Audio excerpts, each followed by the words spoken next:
So the data definition language, which is really a subset of SQL, is what we're basically going to talk about tonight. And actually, the name SQL actually is a little bit confusing because it has the word query in it. SQL is structured query language. So it has the word query in it, which makes you think everything about this language should involve querying. Querying is where you're asking questions and getting answers back. And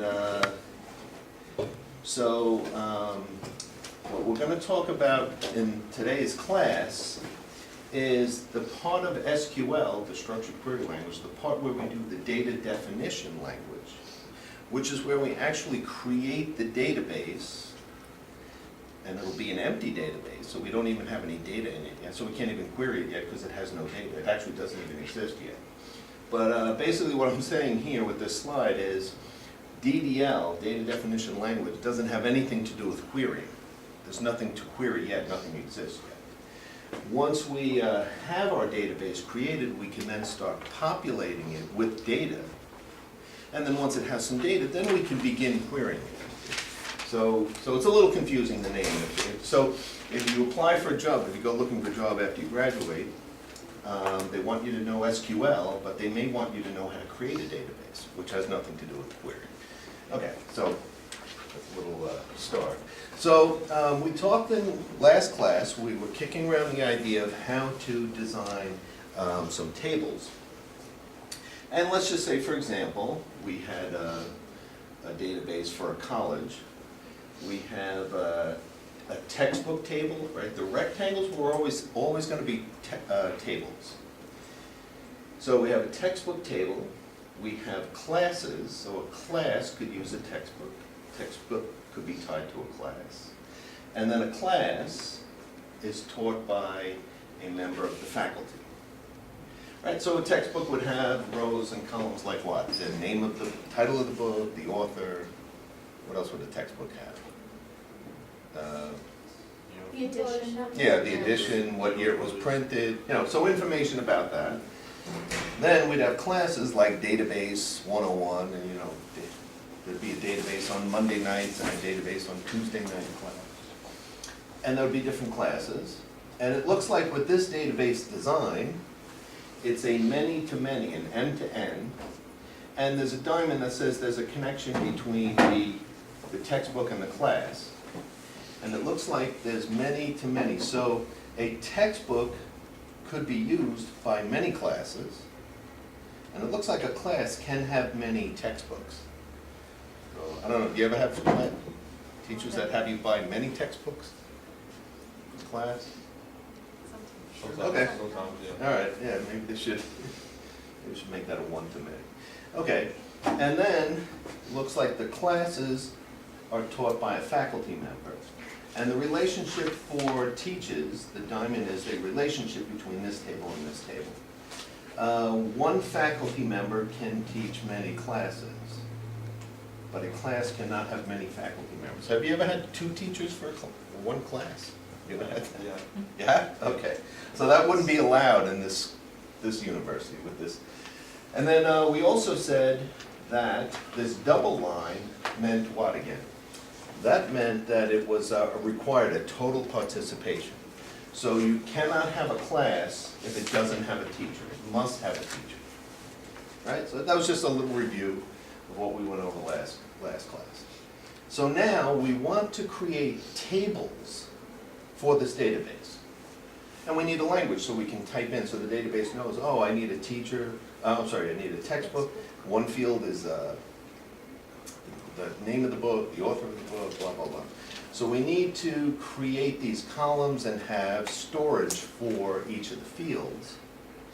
But in addition to that, we want to figure out how to create these diamonds. The diamonds are the association between the tables. Sometimes a diamond could just simply be adding an additional column to one of these two tables. So for example, if every class must have a teacher and must have one teacher, then we can get away with adding a column to the class called like faculty ID. So maybe the faculty table will uniquely identify each faculty member with a faculty ID. And then we can add one column to the class table. And now we have to have a rule that says this column must contain data, can't be blank. So this faculty member must exist. And in addition to that, we're only going to accept faculty members who actually appear in this table. So we don't want to have a course that has a faculty member, but nobody's ever heard of the faculty member. So this diamond could be implemented by just adding a column to this table that makes reference to this table. We don't need a whole separate table. And then in this case, the M by N case, this is where a textbook could belong to many classes, and a class could have many textbooks. It would be a little bit difficult, I think we talked about last class, to add one column here saying the name of the course, because this textbook could have many courses. So we might have course 1, course 2, course 3, and it really goes, theoretically goes off to infinity. So we might not want to just keep adding columns.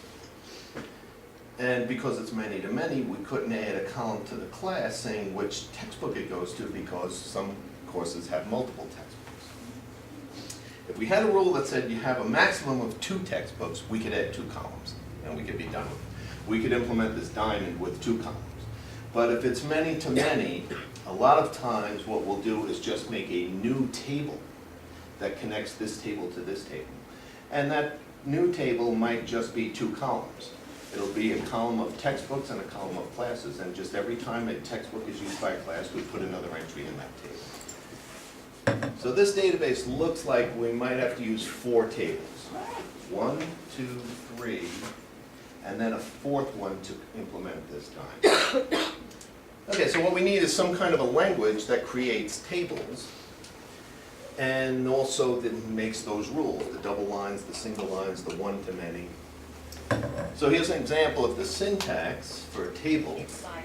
So we were talking about last class, we were going to create some new app that competes with WhatsApp or something like that. And so we could say, we would create a table, the table has a name. So let's say we're going to have members join our table.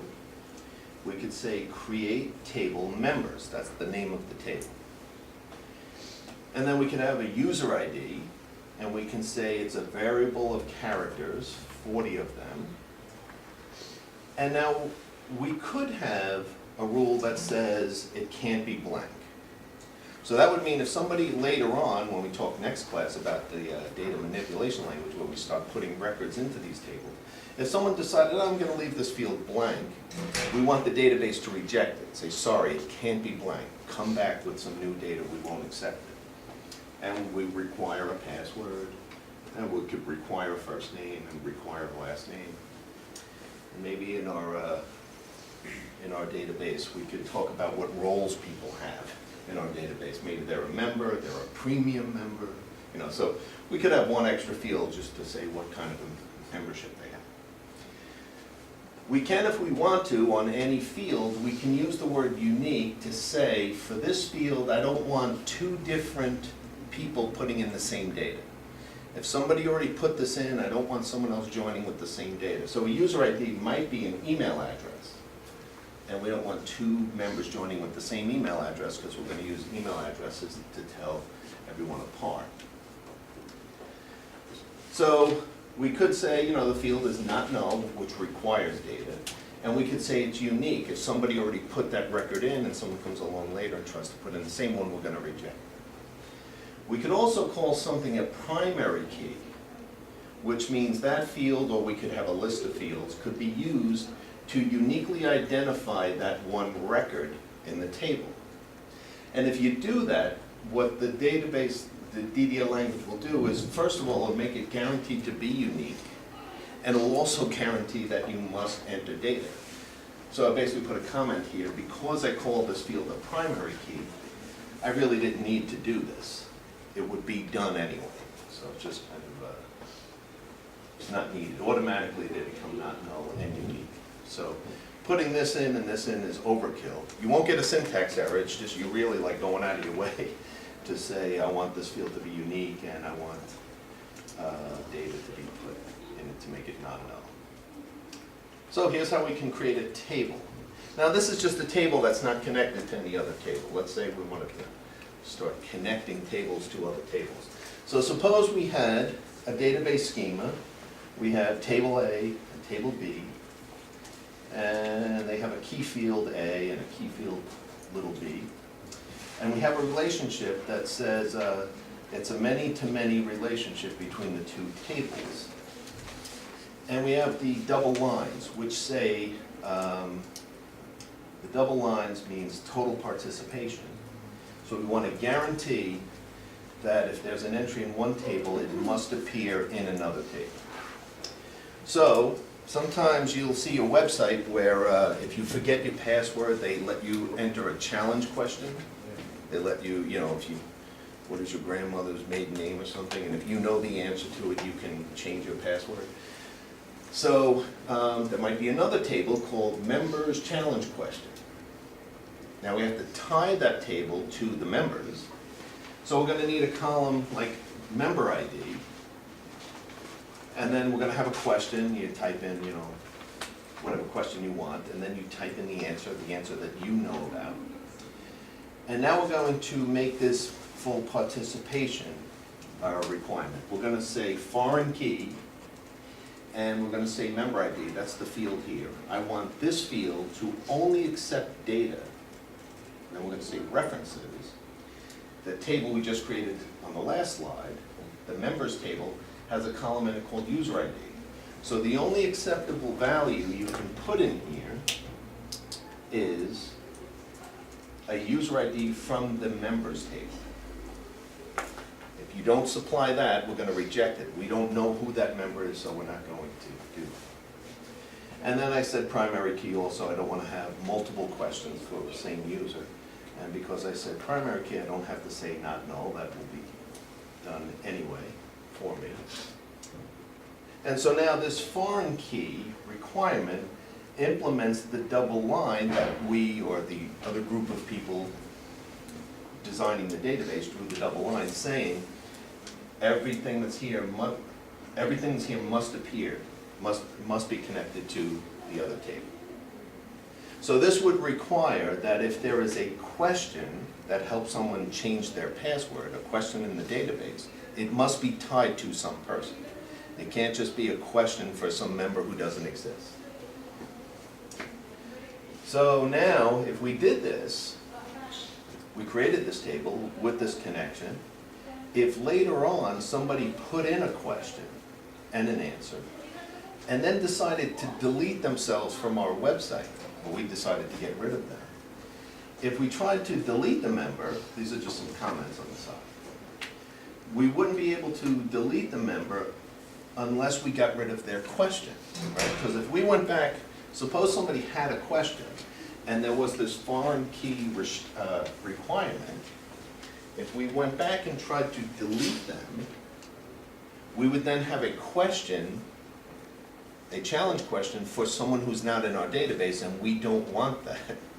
So if you issued, there's a command to delete a person from this table, you're now going to get an error that says you can't delete them, they have a question.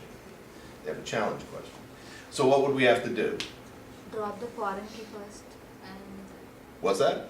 Drop the foreign key first. All right, so there's two things. One thing we can do, we can alter the table. I'll get to altering in a second. We can alter it and get rid of the foreign key requirement and then delete them.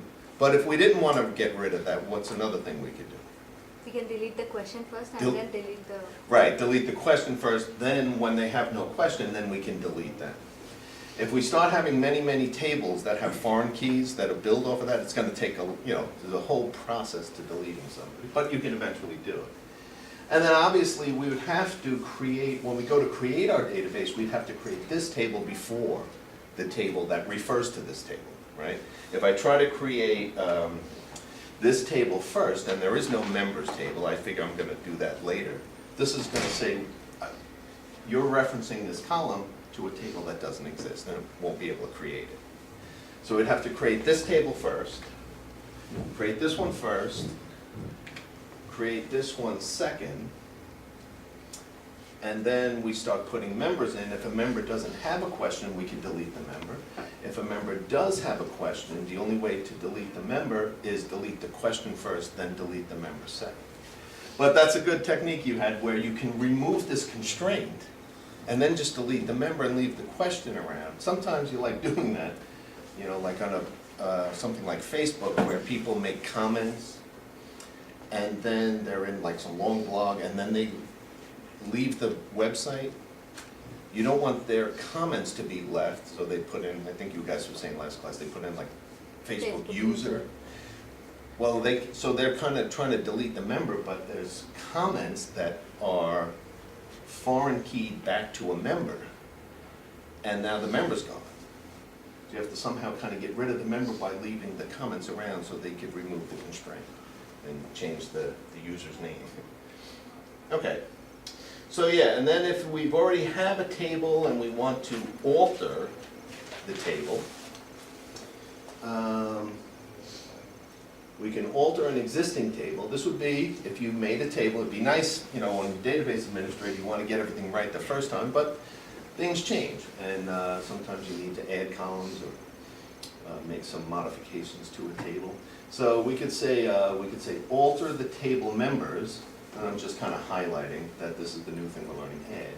We can add a middle name, which could be 20 characters. Right? So we originally had a first name and a last name, and then people started using it and said, oh, I want to have a middle name. So all right, let's add a middle name. So let's alter the table.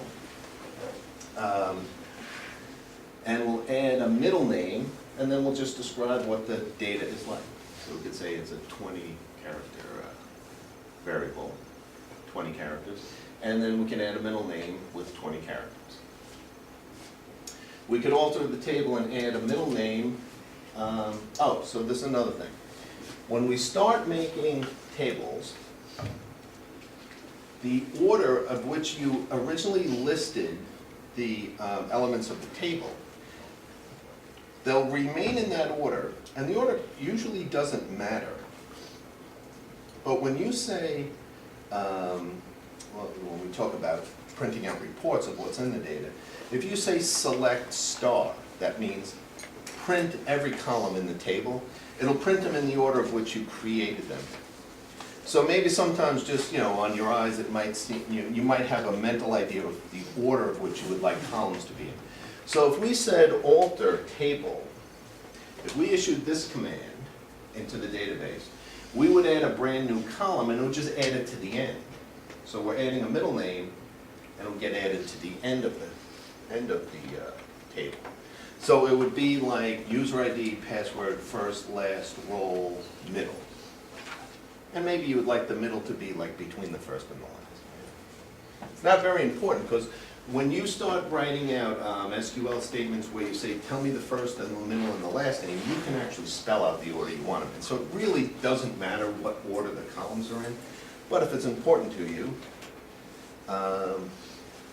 instead of tacking on the middle name column at the very end of the table, you could say, and it's different from database to database. Some Oracle uses one way, Microsoft sometimes uses it another way.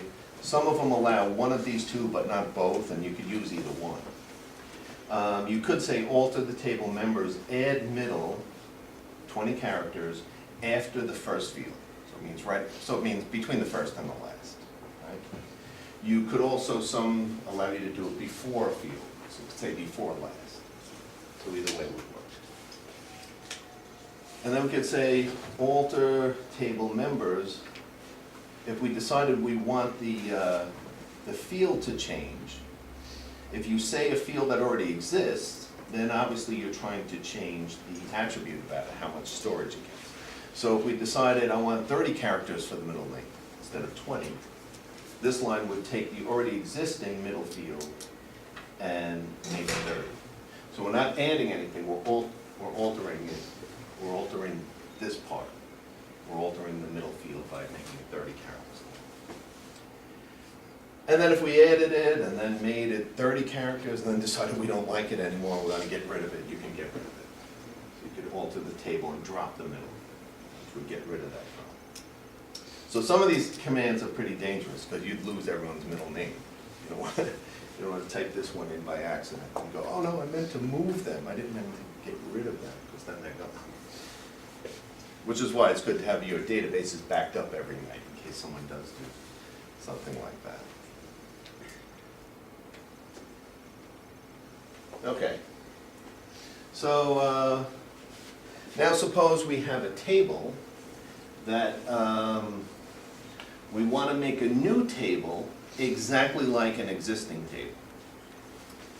Well, you could, if you save the syntax, right, if you have this code saved in a file somewhere, you can just change it, make a new name, and cut and paste the whole thing and submit it again, right? But what you could do if the table already exists, suppose we have a bunch of members and we've decided we have too many members. So we have a members table, we'd like to maybe archive some, we'll have a new table of all new members, people who joined from today on. We want to save all the old members, maybe we'll archive our current members into a table called old members, and then we'll have a third table called all members, old and new together. So what we can do is we can say create a table, new members, and just say I want it to be like members. And it'll just have all these fields. We'll have all the fields from here. It'll be exactly like this. And if we added a middle name, it'll pick up the middle name. If we get rid of the middle name, it'll be gone again. It'll be exactly like this.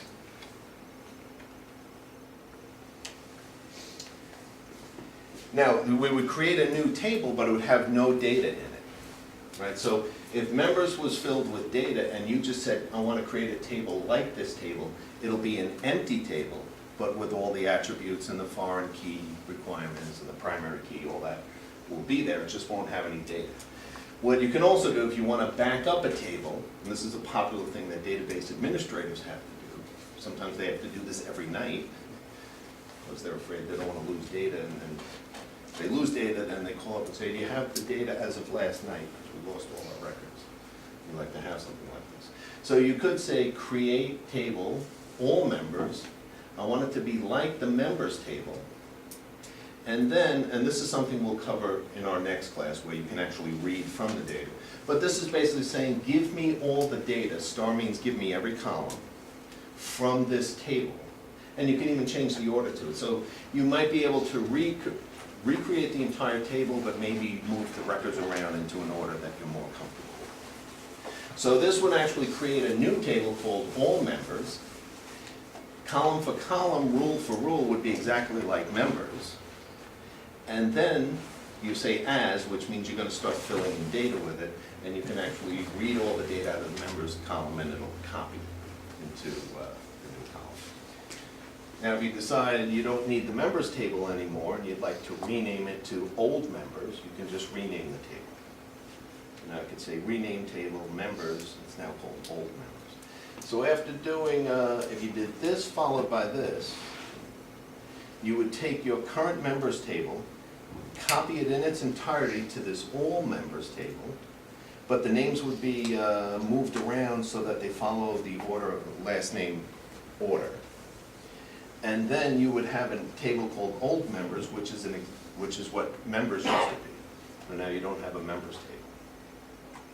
And then you could come along and make a new members table and start adding new members.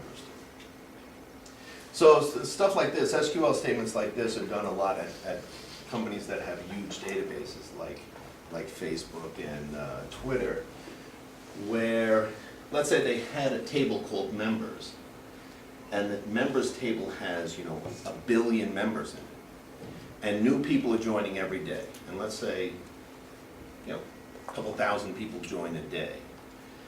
If we add the 1,000 people to that table, we're going to have to stop the, temporarily stop the database, add them to the table, and then calculate indexes to find people very quickly. That would take a while. So what you might want to do is have, a lot of those companies do is they have new members. That's like all the people who joined today. So if you join up, you get written to a new members table, not a members table. And then at the end of the day, they take the new members table and they move all those into the big regular members table. So you only have to do it one time per day rather than every time someone joins the table. So a lot of this stuff ends up being done by administrators at those companies. So, okay. Okay, now suppose we want to change the name of a column that has foreign key requirements to it. So suppose we wanted to say alter table members, rename, let's say we didn't like the name, you know, when we originally created the database, we decided everyone would have a user ID, but they were members, and we maybe think a better name for the user ID column is member ID. So we decided we want to change it. So if we said alter the table members, rename the column users, user ID, rename user ID to member ID. If we had a foreign key, we had another table that needs this field to be there, to know what to check, can't change the name, that table won't make sense anymore, right? So if we had members challenge question, and the members challenge question has a field called member ID, and it refers to the user ID column of the members table, and I go and change this column's name, this thing says, no, you can't do that. I need that column there. So it's not going to let me do that. So you get an error. So what would we have to do? So this will fail. This will fail because members challenge question requires a user ID field. You can't take it away. So what would we have to do? So we, as the database administrator, would need to do a few things. And one thing, like you said before, we can remove the foreign key requirement. So we'd have to actually look up, there's another command you'd have to do to look up all the names of the foreign keys. So we'd have to actually get the name. It usually has a strange name like that. We would remove the foreign key requirement. Now what that means is temporarily, people could start adding questions for users who are not there, and we don't want that. So it almost, we might want to lock out the database while we're doing these steps, so that way that doesn't happen. But one thing we can do is we can remove the foreign key requirement. Then we can alter the column. We can say alter data, rename the column, user ID, change it to member ID, and then put the foreign key back in place. And then we're there, right? But between here and here, people can start sneaking in questions for members that don't exist. So, but that's how we would end up changing a column name which has foreign key requirements all over the database. So it starts to become important to try to get your names right because they become a pain when you try to change them. Okay, and then if we wanted to implement, so this is more of a, we're not really learning much new syntax here, but this is, if you wanted to create a diamond with a connection, a many-to-many connection between two tables. Suppose we decided that we wanted all of our members, suppose we decided our members can have many phones, and phones could be tied to many members, right? Were we saying we wanted to do that with our project? Or each phone was a unique member? But let's just say hypothetically, members can have many phones, and a phone could be shared by many members. Then that would be a many-to-many relationship. And if we decided that when we connect the phone had to be connected to a member, and a member had to be connected to a phone, we're going to be using foreign keys. So this diamond would be implemented by actually adding an additional table. So this would be our members table, this is our phones table, and now we want to make a many-to-many connection. We have to add a new table called, and it's popular to call the tables, if you're going to have a two-column table that says this member is connected to this phone, it's popular to use the name, take the name of one table and the one right after and just put the two together, because it's a two-column table. And you have member IDs and phone IDs. Now you put two foreign key requirements in. The member ID of this table must match the member ID, the user ID column of the members table. And the phone ID of this table must be data that's in, not two S's, the phone ID of the phones table. And then what we can do is we can say primary key, and we can actually list two of them. So it means the combination of these must be unique. So by making the combination of these two unique, what does that do? It just prevents someone from keep saying over and over that. This is me, here's my phone, and just keep adding it so we don't keep repeating data over and over. So if someone tried to keep telling us over and over what their phone is, we'll only accept it once, and the other ones we'll just ignore them. So, let's see, any interesting comments here? New table allows the diamond of a many-to-many relationship connecting members to phones. And since the combination of that member ID and phone ID is a primary key, duplicate pairs and nulls will not be allowed. So you couldn't enter into this table, I have a member ID but no phone, won't take it, because these can't be null. And if someone tried to put the same member ID and the same phone in twice, we're going to say, we already got it, we don't need another copy of that data. So that's good, the table won't fill up. Okay, and then the last thing is, and this is kind of debatable, is this DDL, is this data definition language, or is this altering data in a table? If you wanted to get rid of all the data in a table, and this is a very dangerous thing to do, it would be nice if you archived the stuff first, but you could say truncate table old members, and that would just clear out the table. The table would still exist with all its attributes, but it would have no rows in it, no data in it. You're just saying get rid of it.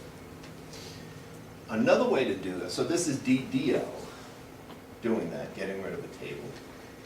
And then another way to do the same thing is to say from the data manipulation language, you could say delete from this table. Now you could say delete from this table where member ID joined 3 years ago or more, you know, and only delete those members. You can actually delete any, you could go to a table and delete any records you want that meet a certain condition. If you don't put the condition, this is, I'm deleting from the table and I have no condition, that means I want to get rid of every row. This will also delete every row in the table. But this will take much, much less time than this one. And the reason is, we'll cover this later in the course, but if we have a table, we could add additional information to that table about how to find records very quickly in that table. So we're going to add what's called an index. We'll learn this later on in the course. We could add an index that if we go searching for records on a certain field, we could look through the index to then find the records very quickly. If you do it this way, you're basically telling the database, delete them one at a time. So delete one, then update all the indexes, so now the table works again. Delete the second one, update all the indexes, delete the third one. So this could take a long time. Whereas this will remove all the indexes and just delete the whole table all in one shot.